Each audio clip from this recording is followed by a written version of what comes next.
আসসালামু আলাইকুম প্রিয় দেশবাসী। মহান আল্লাহর নামে শুরু করছি।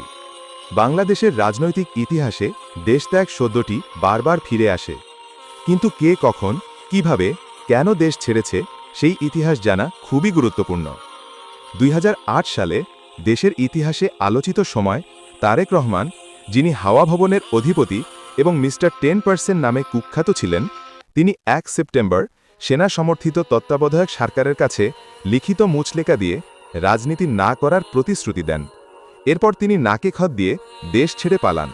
তার মা খালেদা জিয়াও পরে চিকিৎসার অজুহাতে একইভাবে দেশ ত্যাগ করেন, রেখে যান দলের নেতাকর্মীদের অনিশ্চয়তায়।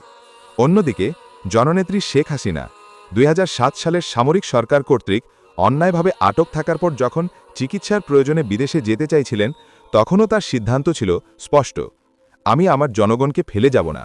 কিন্তু ইতিহাস সাক্ষী, সামরিক কর্তৃপক্ষ এসএসএফ পাহারায় ও সেনা বিমান যোগে জোরপূর্বক তাকে ভারতে পাঠায়। এটা তার ইচ্ছা নয়, বরং রাষ্ট্রীয় জবরদস্তি।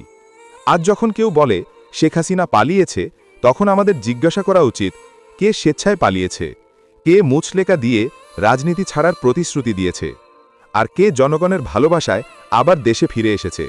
আজও সেই ইতিহাসের পুনরাবৃত্তি দেখছি। নোবেল বিজয়ী ডক্টর ইউনুস, যিনি নানা অর্থনৈতিক ও আইনি বিতর্কে জর্জরিত, তিনিও হয়তো শেষ পর্যন্ত একই পথে হাঁটবেন, মুচলেখা দিয়ে দেশ ত্যাগ। ইতিহাসের শিক্ষা স্পষ্ট, যে নেতা জনগণকে ফেলে পালায় সে আর ফিরে আসে না, আর যে নেতা জনগণের জন্য লড়ে সে ফিরে আসে আশার আলো হয়ে। ভিডিওটা শেয়ার করে সবার মাঝে ছড়িয়ে দিন এবং পেজটাকে ফলো দিয়ে রাখুন নতুন নতুন আপডেট পেতে।